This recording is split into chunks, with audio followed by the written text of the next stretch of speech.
Let's kickstart this off with Elden Ring Tarnished Edition. This game is still without a release date on Nintendo Switch 2, despite pre-orders now appearing online with a placeholder date and a listed $80 price point. This edition includes the full base game alongside Shadow of the Erdtree, the DLC expansion, which helps explain the premium pricing, but the bigger controversy comes from its game keycard format, meaning the physical release does not contain the game data on the cartridge itself. Community frustration has centered less on the price and more on the loss of true physical ownership, since the cartridge essentially functions as a download license tied to future service access. So if those servers shut down, well, there goes the access to the game. FromSoft previously delayed the Switch 2 port into 2026 for performance adjustments, suggesting the team is still prioritizing optimization before committing to launch timing. So what I think personally is that people are just succumbing to wait fatigue, what I call it. You know, you're getting tired of waiting for this release to come out. You were promised a date for 2025. It's good that they are prolonging it for the 2026 release date, of which we still have not received. But people are getting sick of waiting for a title that, quite frankly, they believe probably should have been out by now. And then conversely, you have people who play other consoles, not just Switch 2 players, who they want the new additions to the game. But it seems as if FromSoft and Bandai Namco are waiting to finalize the game in totality for the Switch port until they release it to the other platforms. And there are gamers who are playing this on PlayStation or Xbox, and they're like, why can't we just receive the game now? And then you take the controversy that surrounds the game keycard, which is exclusively a problem to the Switch 2, but also this is also something that you see with other consoles and other platforms. There seems to be more of a shift towards digitally based games. Physical no longer feels physical. You're receiving a cartridge, yes, but that cartridge just contains the game on it for you to download it via Wi-Fi. It's not the actual full game that's loaded onto that cartridge. And you have a large portion of gamers who are asking, well, where's the true value in this? Now, there are gamers like me who it doesn't take much to please. I'm just happy to be able to play Elden Ring on the go. I could do that via a PC handheld console, but Switch 2 is my handheld console of choice. But you have other gamers and they're like, well, portability simply isn't enough to justify this $80 purchase. However, to play devil's advocate, if you bought Elden Ring at its onset, at its initial release, and then you later bought the Shadow of the Erdtree DLC, that does total like $100. So for them to price this at 80, I don't really have a problem with that. It's just more so that you would have thought this game would have been out by now, and people are kind of weighing, well, is this even worth the value? And then to add insult to injury, we still have heard nothing about the Duskbloods, their additional IP that's supposed to be releasing later this year, sometime this year. There's still no release date for that either. So it's kind of like this mess where FromSoft, they seem to be making a push to get Tarnished Edition out first, which is what I would do from a business perspective because that game is already released on other platforms. But with the Duskbloods, I'm kind of looking to see the value in that as well because we haven't seen much about it. Maybe there's going to be its own solely focused Nintendo Direct on it in the future, but there's been no evidence of that so far, at least not that I've seen.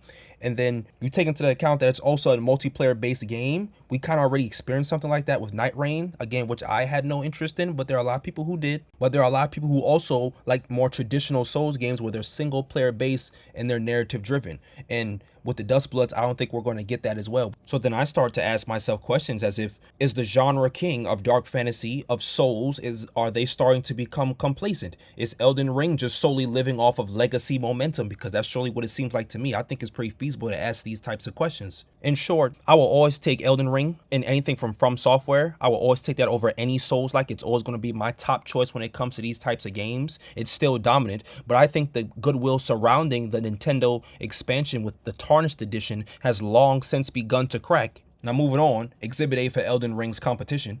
Lords of the Fallen 2 is officially targeting 2026, but the developers still have not narrowed that down to even a seasonal release window, which has left fans wondering whether the game is heading toward late-year launch territory. The sequel is set in a world where the realms of the living and dead are bleeding together even further, continuing the franchise's dual realm identity through the Umbral mechanic. Hexworks is doubling down on faster and more aggressive combat with official descriptions, emphasizing fluid melee, ranged options, spell builds, and brutal executions. Story-wise, the setup now escalates toward divine conflict with humanity abandoned by the gods and the player positioned as the force that must challenge immortality itself.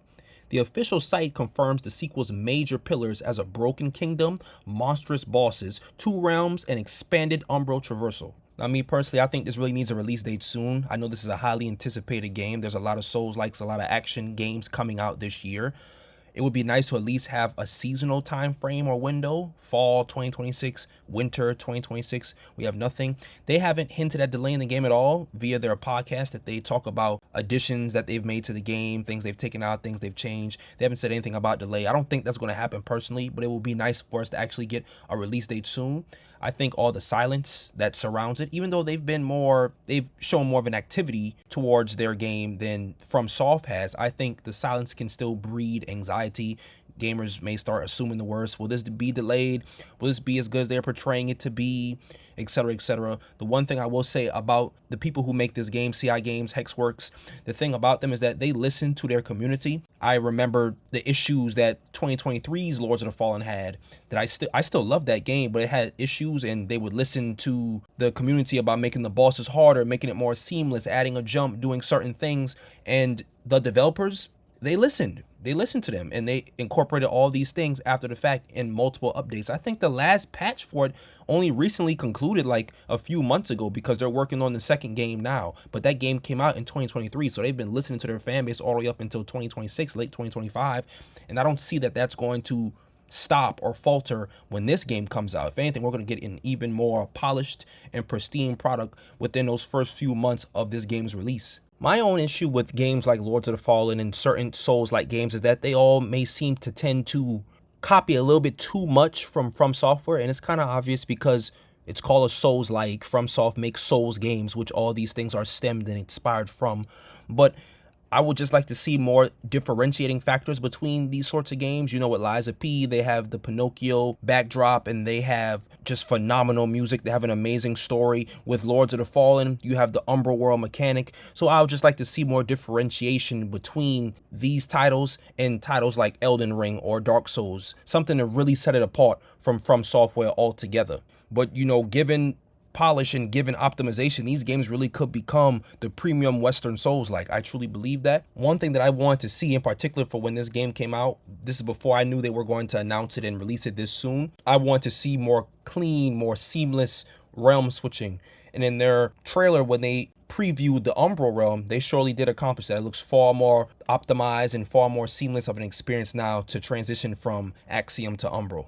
Also, I'm not sure if they showcased this in the trailer, but it would also be nice to see a mechanic such as switching realms mid-boss fight. That would be nice. Let's say you're in the first game, you're fighting Pietà. It would be nice if you switch from Axiom, where you fight her at, and then you end the game, you end the boss fight encounter in Umbral, or it switches there mid-fight, or whenever. It would just be nice to see a mechanic like that. It also is nice to see that they're shifting towards more of a narrative focus for this game, whereas the first one, it was narrative driven, but I don't think it was much emphasis on that. It seemed to be more of an emphasis on the gameplay itself, not really the narrative, whereas this is setting you up to encounter and to tackle gods and to take on a task that may seem superficially insurmountable. So I think that's something that they portrayed very well in these trailers when the lamp bearer was fighting that multi-armed woman. I don't know what her significance is, but clearly she's going to be an important character in this game. It will also be nice to see more build diversity, and I think we'll get plenty of that. More weapons, more shields, there's scythes now. They put scythes in the game. So I know this is going to be something that they have put a lot of work into, and we're going to really benefit and enjoy the end product that they generate for us. Lastly, Mortal Shell 2 just received a 12-minute gameplay reveal, and it immediately showcased a far larger budget and design ambition than the original. The sequel now features a compact open world, over 60 dungeons, expanded shell variety, deeper weapon upgrades, and unrestricted stamina-less combat. The story places players in the role of the Harbinger, tasked with reclaiming the stolen ova from false gods and unraveling the memories of fallen shells. Visually, the game's camera work, environmental density, and animation blending all look significantly more cinematic than the first title, making it feel like a true leap rather than an iterative sequel. I also like that this game, I'm pretty sure this is a standalone sequel as opposed to being a direct one. So even if you didn't play the first one, you can jump right into this one and benefit from the new upgrades. Now, based on what I've seen, this game is a massive glow up from the original. I have the original one on my Switch, but I haven't played the full thing in its entirety. I don't even think I made it past the full tutorial of it. But then when I saw this game was announced, I'm like, what is this? And then I completely forgot that I already have Mortal Shell on my Switch. The camera just instantly looks more cinematic. The animation quality is AAA adjacent. There's a huge jump in production value. You can see that their budget has clearly increased substantially for this game. This is a real contender for a breakout Souls-like title. This could steal attention from software side projects like the Dustbloods.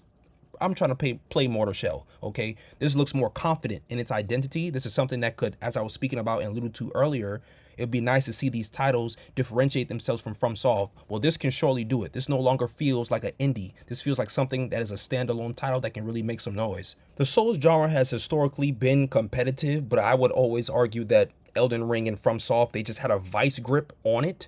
But in my personal opinion, I think it's finally becoming more so competitive where it's approaching somewhat equal footing. I'm biased. I'm always going to hold From Software and Elden Ring titles above any other Souls game, but I think objectively, FromSoft no longer seems as if it's uncontested completely. Lords of the Fallen 2, I think that equals Western Evolution. Mortal Shell 2, that equals visual Dark Horse. Elden Ring, it risks brand complacency. Like, what are y'all doing with Elden Ring? Get the Tarnished edition out. Give us some more information in regards to the Duskbloods. It would be nice to see what future plans you guys have for this IP, but we don't know. It's all up in smoke. Fans now compare ecosystems and not just the gameplay. The Souls-like throne, I think it's finally vulnerable for the first time. If From Software gives players too little reason to reinvest in the Tarnished edition and Duskbloods, 2026 may become the year rival Souls-like stop chasing the throne and start taking it. Anyways, just my 2 cents. I'm Harlem. Thank you for watching, and I'll catch you in the next one.